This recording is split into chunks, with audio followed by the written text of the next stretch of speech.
Je me permets de vous présenter aujourd'hui le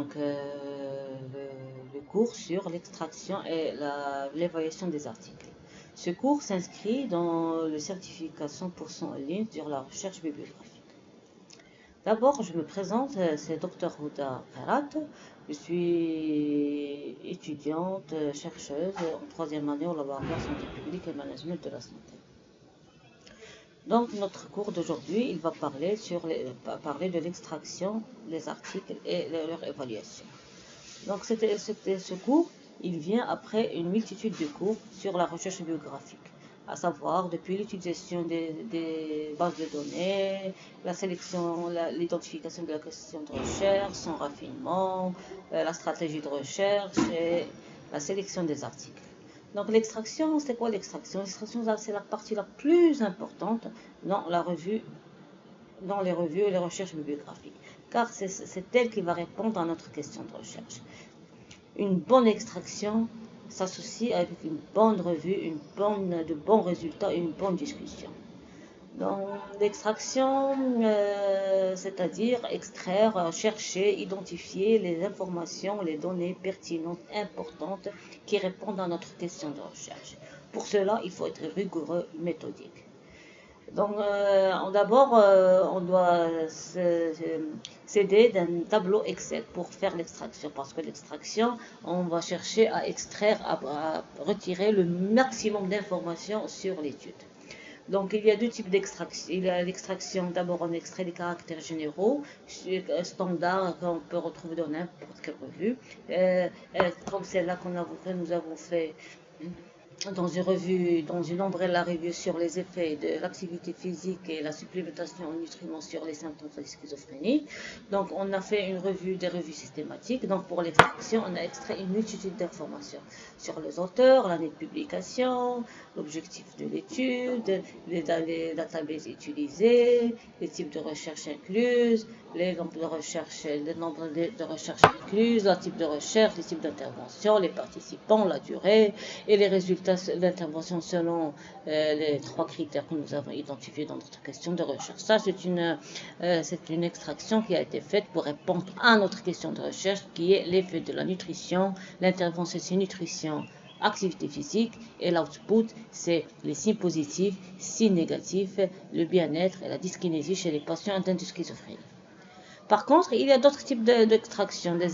Une autre extraction a été faite, dont j'ai eu la chance de participer avec le laboratoire de management de santé publique. C'était une scope interview sur les initiatives de gestion de connaissances. Quand elles ont réussi, pourquoi là l'auteur principal a choisi de faire d'abord une extraction des caractères généraux, les auteurs, l'année de publication, l'objectif d'étude, le type d'approche, la méthode, l'objectif, les résultats. Et puis, il a voulu identifier qu'est-ce qui fait qu'une initiative réussisse, les facteurs facilitateurs, les barrières. Donc, il a utilisé un cadre conceptuel pour voir si ces initiatives répondent au cadre conceptuel. Donc, c'est ça. Donc, selon votre besoin, l'extraction, c'est vous qui la faites. Elle est là pour vous aider, pour répondre à votre question. Parce que, comme je l'ai déjà dit, une bonne extraction, ça veut dire de bons résultats, une belle discussion. Et vous allez répondre à votre question et votre revue sera bénéfique, aussi pour vous que pour les lecteurs, ou bien les destinataires, si c'est des décideurs, ou votre encadrant. Aussi, donc on a dit que pour l'extraction, on a besoin d'un tableau Excel. Mais la présentation des résultats dans les articles, elle est différente. Donc, je vais vous présenter notre article, les effets, l'Umbrella Review. Là, pour présenter les résultats, donc on a fait plusieurs tableaux. Le tableau sur les caractères généraux des revues incluses, avec l'identité, l'année, l'objectif de l'étude, les databases, les études utilisées, le nombre et les participants. Et puis, un deuxième tableau, pour répondre à des questions, les effets. Là, il y a l'intervention et ses effets sur les symptômes de la schizophrénie. Et là, pour identifier est-ce que ces interventions sont bénéfiques ou n'est pas bénéfiques, quel degré de bénéfice. Donc, ça, c'est pour cette partie. Donc, l'extraction, il faut retenir que l'extraction, elle vient juste après la sélection des articles. Elle demande beaucoup de temps, beaucoup de rigueur. et surtout mettre devant soi sa question de recherche et les réponses et la réponse que sa question de recherche. Notre objectif, c'est de donner des réponses pertinentes et de bonne qualité. Et là, on parle de la qualité. Donc, une revue, il faut évaluer sa qualité de la revue. Ça, c'est la deuxième partie de notre vidéo. Donc, comment évaluer la qualité d'une revue? Donc, d'abord, il y a les caractères généraux, c'est-à-dire, on va voir est-ce que la revue elle est publiée dans un journal de renommée, son impact factor, la légitimité de l'auteur, l'année de publication. Et aussi, il y a des checklists, parce que des checklists qui permettent de voir si les auteurs ont respecté, certains critères pour écrire et pour mener leur étude. Là, il y a le CASP-UK, et ce sont des outils qu'on peut utiliser selon le type de revue qu'on a. Donc pour les systematic review checklist, donc pour une revue systématique, il faut voir si les auteurs ont respecté un nombre de critères.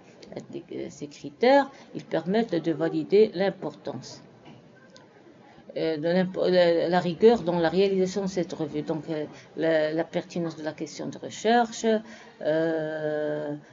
est-ce que les auteurs ont utilisé les bons papiers, est-ce que tous les articles pertinents ont été inclus. Donc il y a des checklists, et puis à la fin on va voir s'il y a plus de yes, ça veut dire de bonne qualité, il faut l'inclure. S'il y a plus de no, donc elle n'est pas de bonne qualité, on peut la remplacer ou ne pas l'utiliser. Donc ici, pour chaque type de revue, il y a la liste à suivre, les critères qu'il faut respecter parmi les auteurs pour prouver sa légitimité pour faire partie de notre revue, de votre revue. Donc j'espère que j'étais assez claire. Si vous avez besoin d'autres informations, des clarifications, n'hésitez pas à me contacter sur mon email. Donc pour résumer, l'extraction, c'est la phase la plus importante, et pour qu'elle soit pertinente, il faut être rigoureux, et aussi il faut en même temps évaluer la pertinence des articles, leur qualité, pour que cette extraction ne soit pas une perte de temps et que les données que vous allez présenter soient de bonne qualité et que les décideurs ou bien votre encadrant pourraient en bénéficier. Et merci pour votre attention et à bientôt.